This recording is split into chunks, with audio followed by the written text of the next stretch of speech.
Hello everyone, this is Jadhan sir and welcome back to JK toppers academy. तो आज हम क्या करने वाले हैं?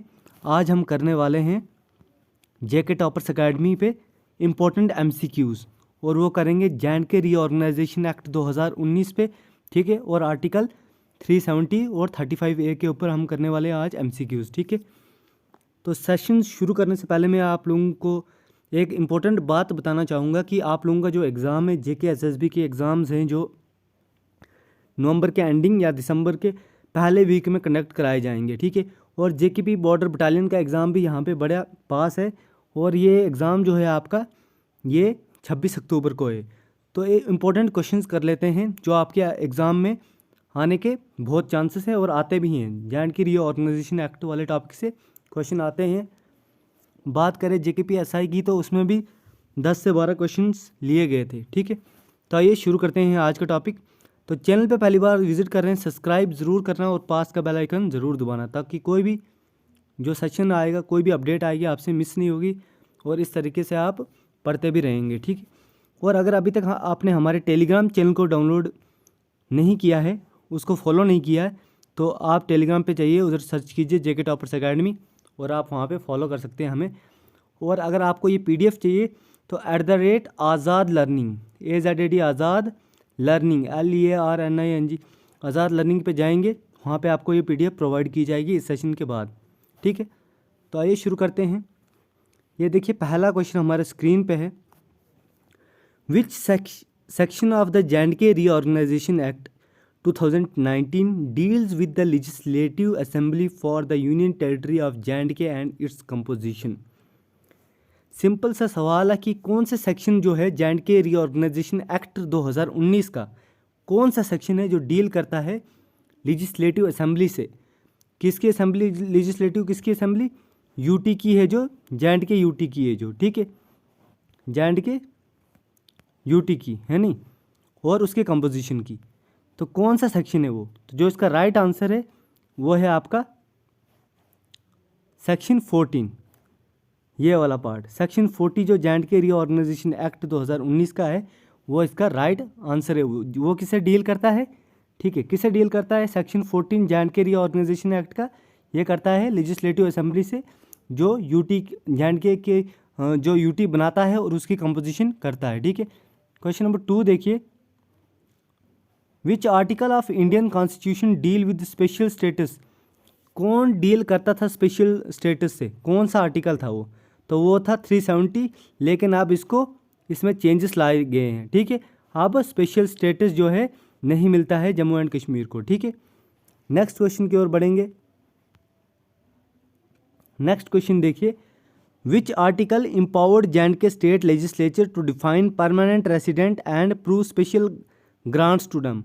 अब ये फिर से वही क्वेश्चन पूछ रहा है कि कौन सा आर्टिकल था, ठीक है, जो जे.एंड.के को स्टेट बनाता था लेजिस्लेचर में, और जो डिफाइन करता था कि परमानेंट रेसिडेंस जो हैं उनको प्रोवाइड होता है स्पेशल स्टेटस, ठीक है।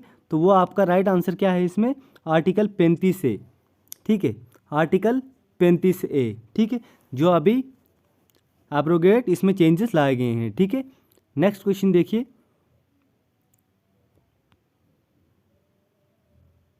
नेक्स्ट क्वेश्चन में बोला गया है which of the following statements regarding Jammu and Kashmir are correct. इनमें से कौन सी स्टेटमेंट है जो जम्मू एंड कश्मीर के रिगार्डिंग है जो करेक्ट है, ठीक है। तो जल्दी से जल्दी आंसर पे जाएंगे हम डायरेक्ट। तो इसमें से कौन सी स्टेटमेंट करेक्ट है?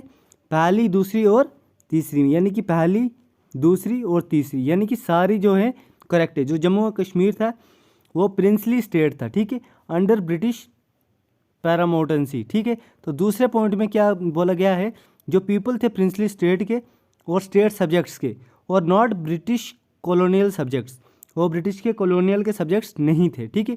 और जो एक्सेशन हुआ था जम्मू एंड कश्मीर का इंडियन यूनियन में, वो कब हुआ था? 26 अक्टूबर 1947। तो ये तीनों इसके पार्ट सही हैं, फर्स्ट, सेकंड एंड 3, ठीक है। नेक्स्ट क्वेश्चन की ओर बढ़ेंगे। नेक्स्ट क्वेश्चन है हमारे पास, इनमें से हमने चूज़ करनी है करेक्ट स्टेटमेंट, ठीक है। तो Jammu and Kashmir reorganisation bill जो था 2019 वाज इंट्रोड्यूस्ड इन राज्यसभा, बिल्कुल सही है। Jammu and Kashmir reorganisation bill made the union territory of Ladakh without a legislature, ये भी बिल्कुल सही है। तो इसका राइट आंसर क्या आएगा? बोथ एंड बी, क्योंकि लद्दाख बिना लेजिस्लेचर के बना है, ठीक है, यूटी। और जम्मू एंड कश्मीर का जो पहला बिल था रीऑर्गेनाइजेशन का, वो 2019 में इंट्रोड्यूस हुआ था पहले राज्यसभा में, ठीक है। नेक्स्ट क्वेश्चन की ओर बढ़ेंगे। Which district are included in UT of Ladakh after the reorganisation act 2019? कौन से डिस्ट्रिक्ट्स हैं जिनको यूटी ऑफ लद्दाख में शामिल किया गया है रीऑर्गेनाइजेशन एक्ट के बाद? तो सिंपल सा है आपका, कारगिल और Leh, both and B is the correct answer, ठीक है। नेक्स्ट क्वेश्चन देखिए, who administrates the UT of Jammu and Kashmir? Jammu and Kashmir को कौन एडमिनिस्ट्रेटर करता है? तो जो राइट आंसर है आपका वो है प्रेसिडेंट ऑफ इंडिया। यहाँ बच्चे गलती करेंगे कि लेफ्टिनेंट गवर्नर, लेकिन लेफ्टिनेंट गवर्नर को कौन अपॉइंट करता है? प्रेसिडेंट ऑफ इंडिया, ठीक है। नेक्स्ट क्वेश्चन की ओर बढ़ेंगे हम। ये देखिए नेक्स्ट क्वेश्चन आपके स्क्रीन पे है। Which of the following is true about the state legislative assembly of Jammu and Kashmir? Jammu and Kashmir के बारे में कौन सा ट्रू है, ठीक है, लेजिस्लेटिव असेंबली के बारे में? बोलते हैं एज पर रीऑर्गेनाइजेशन एक्ट जो था, टोटल नंबर ऑफ सीट जो थी असेंबली में 107 थी, और 160 सीट में से 24 सीट जो थी वो वैकेंट रखी जाती थी। किसके लिए? जो एरिया पीओके के नाम से जाना जाता है, पाकिस्तान ऑक्युपाइड कश्मीर, ठीक है। तो ये सही है या गलत है? तो जो राइट आंसर है इसका वो है सी, बिल्कुल सही है, ये दोनों स्टेटमेंट सही हैं, ठीक है। नेक्स्ट क्वेश्चन देखेंगे हम। Who was the chief drafter of article 370? Chief drafter कौन थे आर्टिकल 370 के? तो वो थे एन गोपालास्वामी अय्यर, जो सबसे पहले इन्होंने ड्राफ्ट किया था आर्टिकल 370।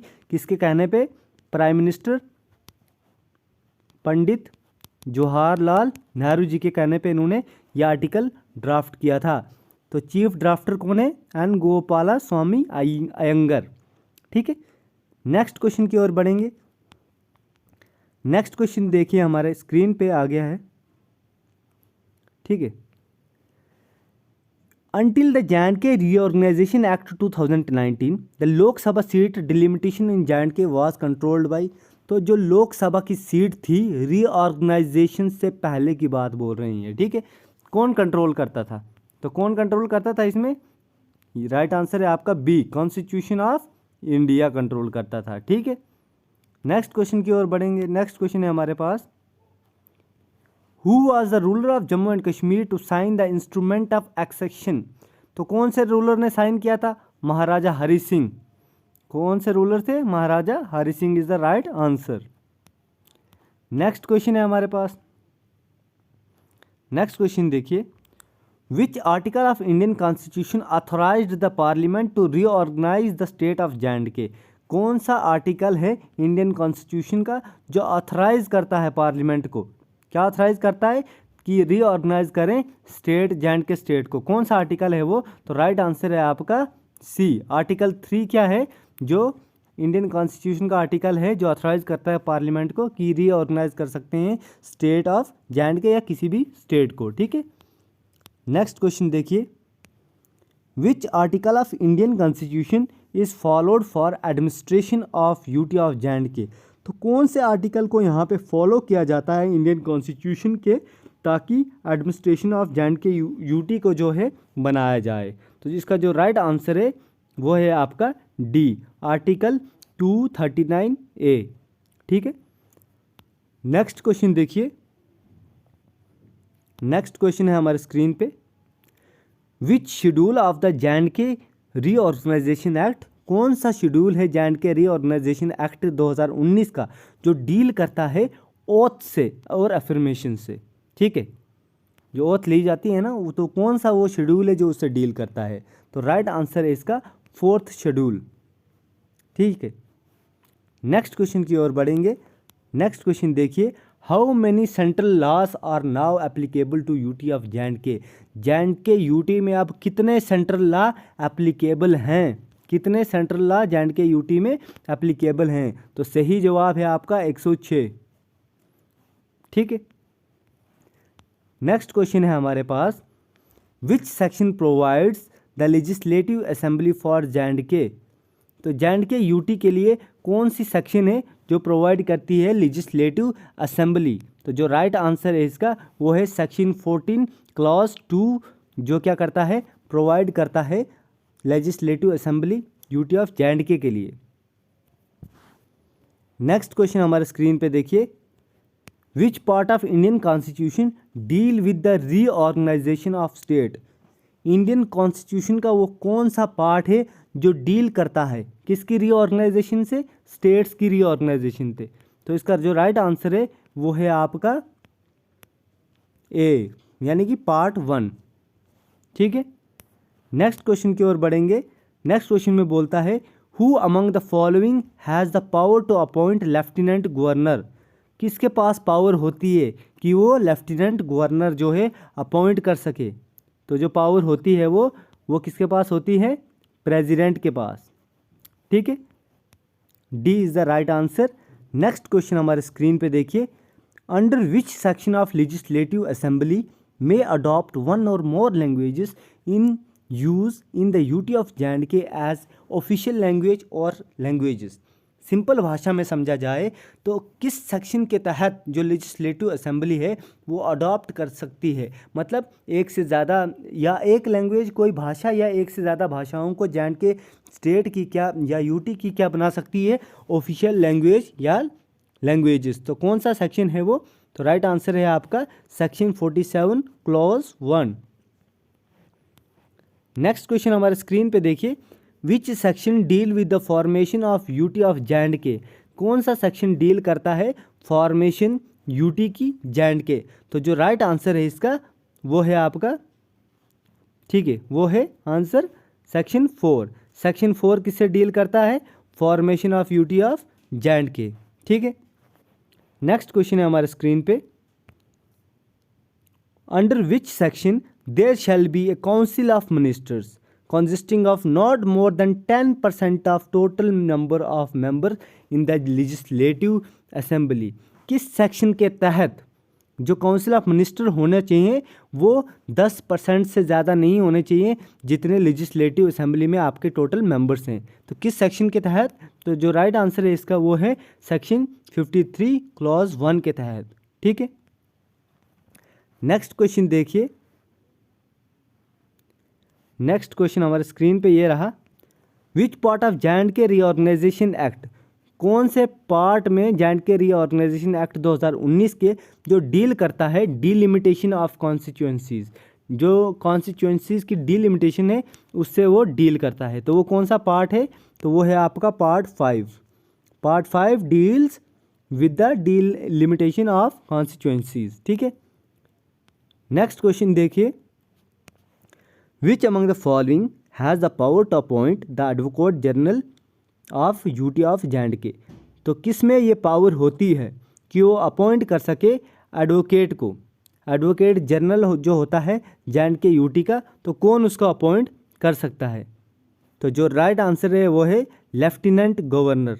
लेफ्टिनेंट गवर्नर के पास पावर होती है ताकि वो अपॉइंट कर सके advocate general of UT of J&K. Next question देखिए हमारे स्क्रीन पे, which article in the Indian constitution, Bharat के कॉन्स्टिट्यूशन में, संविधान में कौन सा वो आर्टिकल है, ठीक है, जो डील करता है special status of Jammu and Kashmir से। मतलब करता था, अब नहीं करता है, तो वो था 370 और 35A, ठीक है। नेक्स्ट क्वेश्चन देखिए, कौन से डिस्ट्रिक्ट है जो इंक्लूड किए गए हैं जे.एंड.के में आफ्टर, ठीक है, यूटी ऑफ लद्दाख में कौन कौन से डिस्ट्रिक्ट थे, ये क्वेश्चन हम रिपीट कर रहे हैं। तो ले और करगिल हैं, ठीक है, बहुत NB आएगा। जो क्या हुआ था, यूटी ऑफ लद्दाख में चले गए हैं जे.एंड.के रीऑर्गेनाइजेशन एक्ट के आने के बाद। नेक्स्ट क्वेश्चन देखिए, who administrator UT of Jammu and Kashmir. तो कौन है administrator Jammu and Kashmir UT का? तो वो है प्रेसिडेंट ऑफ इंडिया, ठीक है। नेक्स्ट क्वेश्चन देखिए, ऑन विच डेट, अब इंपॉर्टेंट क्वेश्चन देखिए, कौन सी डेट को जम्मू एंड कश्मीर का रीऑर्गेनाइजेशन जो एक्ट पास हुआ था वो राज्यसभा में हुआ था, वो कौन सी डेट थी? तो मेरे भाइयों और बहनों वो डेट थी 5 अगस्त 2019 की, जब जम्मू एंड कश्मीर का रीऑर्गेनाइजेशन एक्ट 2019 पास हुआ था। ये इंपॉर्टेंट क्वेश्चन है, या एग्ज़ाम में भी आ चुका है पहले, फाइनेंस अकाउंट्स के एग्ज़ाम में आया था ये। और उधर क्वेश्चन ऐसे आया था कि किसने पास किया था, तो वो किया था होम मिनिस्टर अमित शाह ने। ठीक है, नेक्स्ट क्वेश्चन है हमारे पास कि अब लोकसभा में ये कब, जो रीऑर्गेनाइजेशन एक्ट है J&K का, ये कब पास हुआ था लोकसभा में? लोकसभा में हुआ था अगले दिन 6 अगस्त को, लोकसभा में भी ये पास हो गया। नेक्स्ट क्वेश्चन देखिए, which date J&K reorganisation act 2019 received president assent, मतलब राष्ट्रपति की जो, मतलब एक होता है ना कि हाँ राष्ट्रपति ने कब इसको, उनका एक्सेप्टेंस उनकी कब मिली थी कि हाँ ये अब होना चाहिए, तो वो मिली थी 9 अगस्त 2019। ठीक है, 9 अगस्त को राष्ट्रपति ने बोला कि ठीक है साइन कर लिए उस पर। ठीक है, तो ये इंपॉर्टेंट MCQs थे आर्टिकल 370 और 35A पे, और जो J&K का रीऑर्गेनाइजेशन एक्ट था उसके ऊपर मोस्ट इंपॉर्टेंट क्वेश्चन है, हर एग्ज़ाम्स में आते हैं, हर एग्ज़ाम्स के लिए इंपॉर्टेंट क्वेश्चन है। तो अगर आप ये PDF चाहते हो तो आपको आज़ाद लर्निंग का टेलीग्राम चैनल जो है वहाँ से क्या करना है, आपको ये PDF प्रोवाइड की जाएगी। ठीक है, और अभी तक अगर आपने हमारे चैनल को सब्सक्राइब नहीं किया है तो सब्सक्राइब कीजिए। आप हमें टेलीग्राम पे भी फॉलो कर सकते हैं, उधर भी अपडेट्स मिलती हैं, और इंस्टाग्राम पे भी आप हमें जो है फॉलो कर सकते हैं। ठीक है, इंस्टाग्राम पे भी हमें फॉलो कर सकते हैं JK टॉपर्स अकेडमी पे। ठीक है, ये है इंस्टाग्राम का हैंडल का लिंक। ठीक है, और आज़ाद लर्निंग पे आपको ये PDF मिलेगी। और चैनल पे नए हैं तो प्लीज़ एक लाइक ज़रूर मार दीजिए अपनी तरफ से, 1 लाइक। ठीक है, एक लाइक कर दीजिए, अच्छा लगता है। अगर आपको वीडियो पसंद आया हो तभी मारना, अदरवाइज़ अनलाइक भी कर सकते हो। तो मिलते हैं नेक्स्ट सेशन में, नेक्स्ट क्लास में, एक इंटरेस्टिंग जनरल नॉलेज की क्लास में। ठीक है, तब तक के लिए ख्याल रखिए, बाय बाय, टेक केयर।